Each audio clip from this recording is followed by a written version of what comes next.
Picture this. A regular night after a company party turns into a moment that flips my whole world. My boss of 14 years, cool, steady Daniel, drops a line that stops me dead. "You're more than just an employee." Drinks flow, secrets spill, and suddenly we're hugging under the stars. But just when I think I've got it figured out, bam, a text from a stranger changes everything. What's the deal? Stick around to find out. Hey, before we jump into this tale, drop a comment with where you're tuning in from and hit that subscribe button. Ready? Let's roll! I was leaning against the balcony railing, the cool March air brushing my face as Chicago's skyline glittered below me like a million little promises. The company party had just wrapped up, another night of forced smiles, clinking glasses, and small talk that never went anywhere real. I'd slipped out here to catch my breath, away from the buzz of colleagues still laughing inside. My heels were killing me after hours of standing, but the view made it worth it. That's when I heard his voice, low, steady, familiar. Sneaking out already? I turned to see Daniel Reeves, my boss for the last 14 years, stepping out onto the balcony. At 59, he's the kind of guy who commands a room without trying, silver hair catching the light, suit sharp as ever. But tonight, something was off. His tie was loosened just a bit, and his usual guarded edge seemed softer under the city glow. "Just needed some air," I said, flashing a quick smile. "I'm 38, and after all these years working under him, I've gotten good at keeping things light." "Quite a night, huh?" he said, sliding his hands into his pockets as he joined me at the railing. The streetlights painted shadows across his face, and for a second, he didn't look like the CEO I'd spent over a decade reporting to. "It was fun," I admitted, "but I'm not big on crowds." He chuckled, a rare sound from him, and nodded. "Funny, I throw these things every year, and I'm not either." We stood there for a minute, the city humming below us, horns fading into the distance. It was comfortable, quiet, the kind of silence you don't rush to fill. Then he broke it. "I'm not ready to call it a night. Want to grab a drink?" His tone was casual, but there was something in his eyes, something I couldn't place. My brain said no, he's your boss. Keep it professional. But my gut? It nudged me forward. "Sure," I said, surprising myself. "Why not?" We left the shiny downtown towers behind and wandered into a quieter part of the city. He led me to this little bar on a side street, wood-paneled walls, a sax player riffing softly in the corner, the kind of place that feels like it's been there forever. We grabbed a table near the back, and he ordered us a couple of cocktails, something with bourbon that warmed my throat on the first sip. I watched him loosen his tie a little more, a move so unlike the buttoned-up Daniel I knew, and I couldn't help but wonder what was going on in his head. "So," he started, swirling his drink, "ever think about ditching all this and moving to the coast?" I laughed, caught off guard. "What, like California? Beaches and palm trees?" He grinned, but his eyes stayed serious. "Yeah, somewhere you can breathe." I shrugged. "Maybe once or twice, but I've built a life here. You?" He leaned back, staring at the ceiling like he was pulling up an old memory. "When I was younger, I wanted to buy a boat, sail up the Pacific. Never did." That kicked off a real conversation. Not the usual office stuff about deadlines or budgets, but actual life. He told me about growing up in a small town, how he'd scrape by on odd jobs before clawing his way up to where he is now. I found myself opening up too, about how I used to dream of being a photographer, snapping shots of the world, but picked a steady paycheck instead. "Do you regret it?" he asked, his voice low. I thought about it, really thought. "No," I said finally. "It's gotten me here. But sometimes I wonder what else I could have done." He nodded like he got it, and we sipped our drinks in sync. The sax kept playing, soft and mellow, and the bar felt like its own little bubble. Then, out of nowhere, he set his glass down and looked at me. Really looked at me. "You've always been more than just an employee to me, you know that?" My heart stopped. I mean, what do you even say to that? I froze, my mind racing. He's my boss. This is a line we don't cross. But the way he said it wasn't flirty or pushy. It was honest, raw, like he'd been holding it in for years. "Daniel, I started, but my words tripped over themselves. He waved it off with a small smile. Don't worry, I'm not asking for anything, just saying it. I nodded, my pulse still hammering, and changed the subject to something safer, some dumb story about a client meeting gone wrong. He laughed, and the tension eased, but it didn't disappear. It hung there, electric, like static before a storm. We finished our drinks, then ordered another round. Time slipped away, the bar emptying out around us. I kept waiting for him to check his watch or say he had an early meeting, but he didn't. He just stayed, present, like this wasn't some late-night detour but where he wanted to be. And me? I didn't want to leave either. When we finally stepped outside, the air was sharper, the streets quieter. Thanks for this, he said as we lingered by the corner. I didn't expect it to turn into whatever this was. I smiled, my breath fogging in the chill. Me neither. He hesitated, then added, See you tomorrow? It sounded like a question with more behind it. Yeah, I said, my voice steady despite the chaos in my chest. Tomorrow. I walked home alone, the city lights blurring past me, replaying his words in my head. More than just an employee. I'd spent 14 years seeing Daniel as the guy who signed my checks, the one I respected but never really knew. Now? I wasn't sure what he was or what I wanted him to be. All I knew was that night shifted something in me, and there was no going back. Here's the thing I've learned about moments like that. They don't announce themselves. They sneak up, quiet as a whisper, and before you know it, your whole world's tilted. Was it wrong to feel a spark with my boss? Maybe. Was it crazy to wonder what it meant? Probably. But as I unlocked my apartment door, heart still racing, I couldn't shake the thought. Maybe this was a chance to figure out who I really am, not just the employee, but the woman underneath. And that's worth losing a little sleep over. I barely slept after that night with Daniel, my mind spinning like a top. By the time I got to the office, I was running on coffee and adrenaline.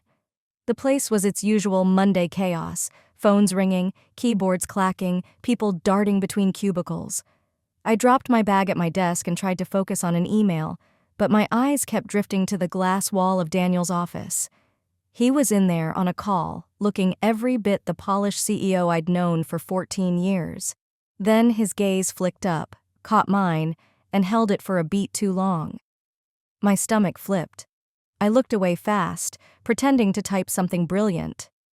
The morning dragged on, a blur of reports and meetings. I kept my head down, but I could feel him, his presence like a low hum I couldn't tune out. Around noon, I needed a break. I grabbed my coffee mug and slipped out to the terrace, a little concrete slab overlooking the city. The air was crisp, the skyline sharp against a gray sky. I leaned against the railing, sipping my drink, trying to sort out the mess in my head. That's when the door creaked behind me. Thought I'd find you here, Daniel said, his voice cutting through the wind. I turned, and there he was, hands in his pockets, that same unreadable look from last night. Avoiding me? He asked, a half smile tugging at his lips. I laughed, more to cover my nerves than anything. Avoiding you? That's a stretch. He stepped closer, the space between us shrinking fast. Is it? His tone was light, but his eyes weren't messing around. I set my mug on the ledge, buying a second to think. Last night was different, I said, testing the waters. He nodded, like he'd been waiting for me to bring it up. It was, and I don't want to act like it didn't happen. My chest tightened. This was real now. No dodging it. Daniel? I started. You're my boss. This isn't simple. He didn't flinch. I know what you're thinking. It's risky. It's messy. But what if I'm okay with that? I stared at him, the wind tugging at my hair. This wasn't the Daniel I knew, the guy who lived for control, who built a company from scratch with grit and rules. This was someone else, someone willing to step off the edge. You're serious, I said, more to myself than him. He chuckled, a low rumble. Yeah, I am. Look, I haven't thought about stuff like this in years, 20, maybe more. But last night, that wasn't just drinks and small talk. We both felt it. He was right, and that scared me. I'd felt it too, the shift, the pull, like a door cracking open after being locked forever. But my brain wouldn't shut up.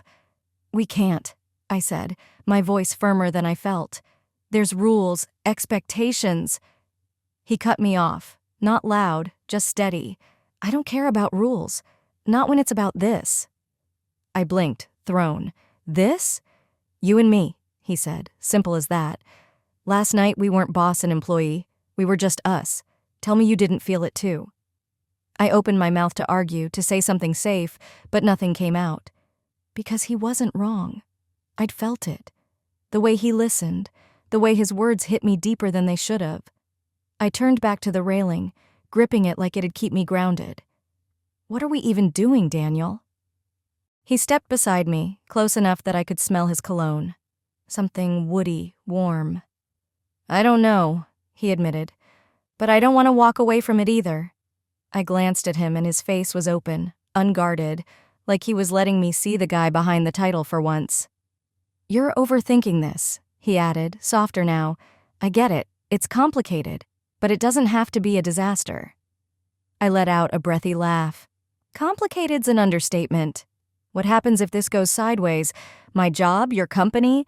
He shook his head. "I'd never let it touch your career. You've earned everything you've got here. This isn't about that." I believed him. He wasn't the type to play games. But still, my mind raced. "Then what is it about?" He paused, like he was picking his words carefully. "It's about us figuring out what's real. No pretending, no hiding. Just seeing where it goes." My heart thudded loud enough I swore he could hear it. I wanted to say no, to shut it down and go back to normal. But normal felt like a lie now. "Tell me I'm wrong," he said, his voice barely above a whisper. "Tell me you don't feel it, and I'll let it go. We'll forget last night ever happened." I couldn't. The words wouldn't come. Because deep down, buried under all the shoulds and can'ts, I did feel it. Something alive. Something I hadn't let myself feel in years. I looked at him, his eyes searching mine, waiting. "I don't know what to say," I admitted, my voice shaky. He smiled, small but real. "You don't have to say anything. Not yet." The terrace door swung open behind us, some coworker calling out about a meeting. Daniel straightened up, slipping back into boss mode like a switch flipped. "Duty calls," he said, nodding toward the office. "But this? We're not done." He walked off, leaving me there with my coffee and a head full of questions. I watched him go, the wind biting at my cheeks, and realized something. I didn't want to be done either. Here's what hit me as I stood there. Life doesn't care about your plans. I'd spent years building walls. Work hard, stay safe, don't rock the boat. But Daniel? He'd just kicked a hole in one, and I wasn't mad about it. Was it reckless to even think about this? Sure. Could it blow up in my face? Maybe. But for the first time in forever, I wasn't running from the what-ifs. I was curious. About him, about us, about what happens when you stop playing it safe. And that curiosity, it was louder than the fear. The office vibe was still buzzing when I grabbed my coat that evening, my head a mess from the terrace talk with Daniel. I couldn't sit still. Every email I typed felt like a lie, every meeting a distraction. So when he texted me, "Meet me downstairs in 10?" I didn't overthink it. I just went. He was waiting by the curb, hands in his pockets, looking more relaxed than I'd seen him all day. "Let's get out of here," he said, nodding toward his car. I hesitated for half a second, then slid into the passenger seat. "Where to?" I asked. He grinned. "You'll see." We ended up at this little restaurant on the edge of town, a cozy spot with red checkered tablecloths and the smell of fresh bread hitting me as we walked in. It wasn't fancy, just warm, real, the kind of place you'd miss if you weren't looking. We grabbed a booth by the window, and he ordered a bottle of red wine without even glancing at the menu. "Trust me, it's good," he said, catching my raised eyebrow. The waiter poured, and the first sip hit my tongue. Smooth, bold, like a hug in a glass. I relaxed into the seat, the day's tension finally loosening its grip. "So," I said, setting my glass down, "what's the plan here?" He leaned back, studying me like he was figuring out a puzzle. "No plan. Just wanted to be somewhere with you. Somewhere we don't have to fake it." His words landed heavy, and I felt that pull again. The one I couldn't shake since last night. Fake it? I echoed, testing him. He nodded. Yeah, like last night didn't mean something. It did. To me, at least. I swallowed, my fingers tracing the stem of my glass. He wasn't wrong. Last night had cracked something open, and pretending otherwise felt dumber by the minute. Okay, I said, meeting his eyes. It meant something to me too. A flicker of relief crossed his face, quick but real. Good, he said. And that was that. No big speech, just us on the same page. The wine kept flowing, and so did the talk. I don't know how it happened, but I started spilling stuff I hadn't said out loud in years. I used to want to be a photographer, I told him, the words tumbling out. Back in my 20s, I'd carry this beat-up camera everywhere, snapping shots of random stuff. Old buildings, stray dogs, people on the street. Thought I'd travel the world with it. He tilted his head, listening close. What stopped you? I shrugged. Life, I guess. Bills, the safe choice. I picked a desk job over chasing dreams. He didn't judge, just nodded like he got it. I wanted to sail, he said after a sip. Buy a boat, hit the coast, live off the water, never pulled the trigger. I laughed. We're a pair, huh? Trading big plans for steady paychecks.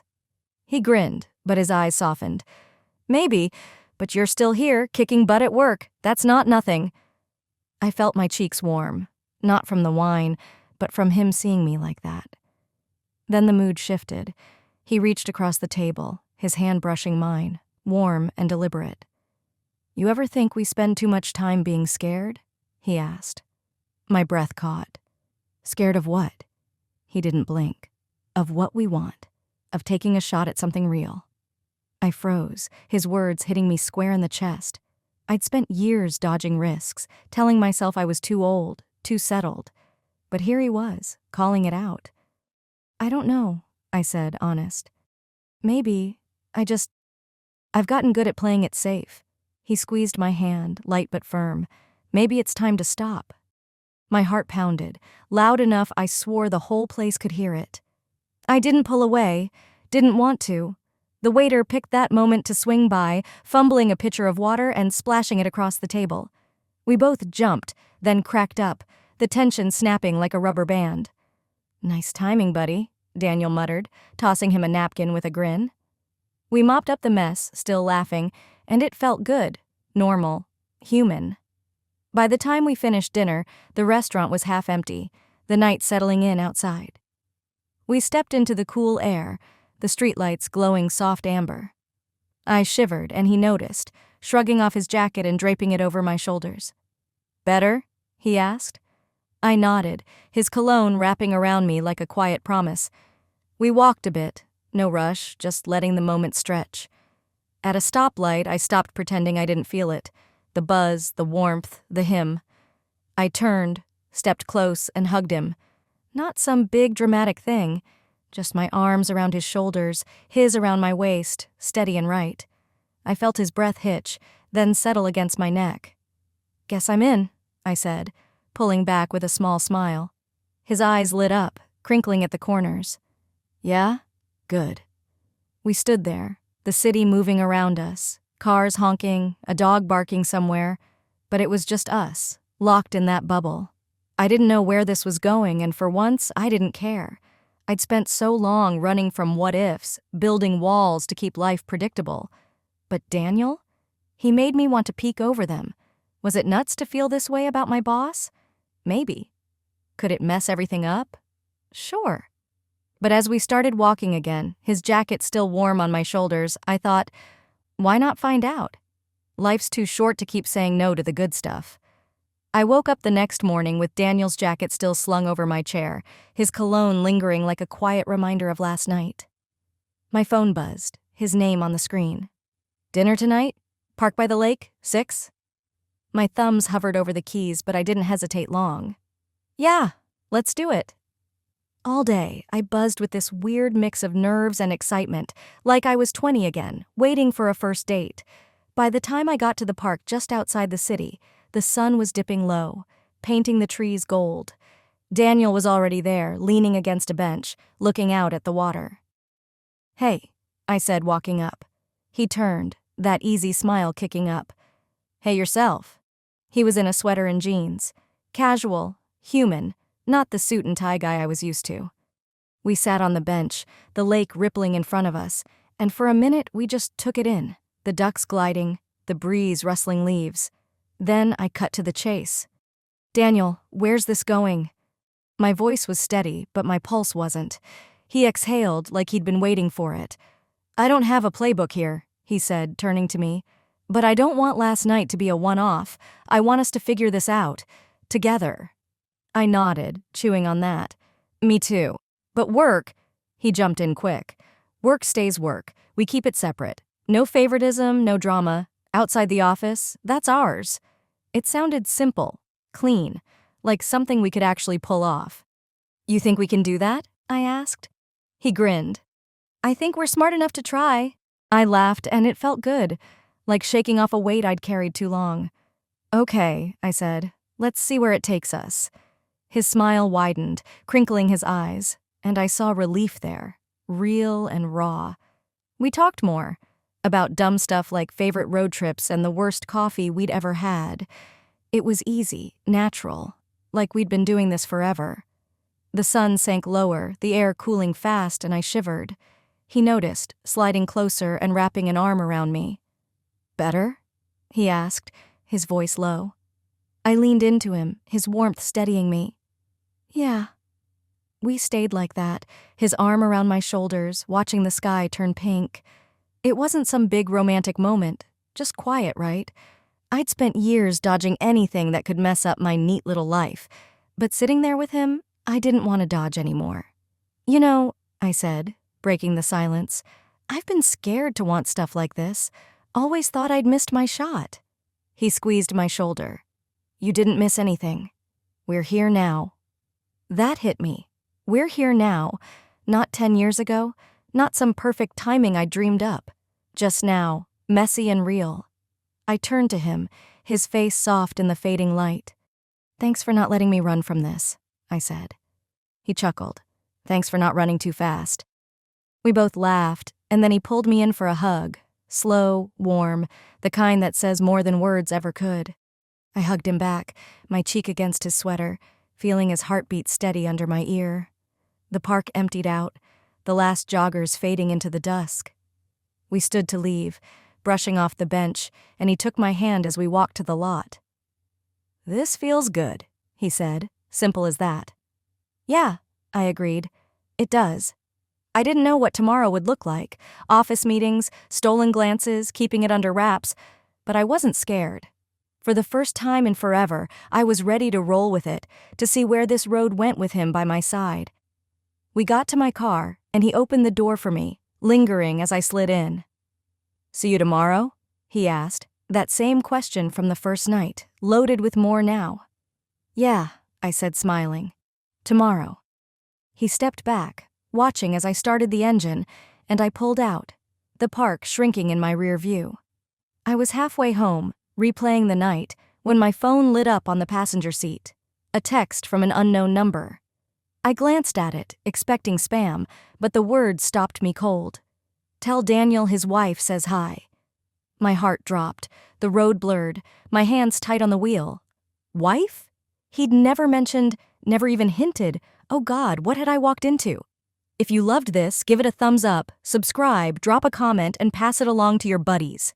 This is an artistic and fictional creation intended for both entertainment and educational purposes. Any resemblance to actual people or events is purely coincidental. Some scenes and dialogues in the video are part of a dramatized performance and incorporate elements of grotesque, satire, and exaggeration. The creator stands against discrimination, violence, and hatred. This channel fully complies with YouTube's policies and does not infringe upon copyright laws.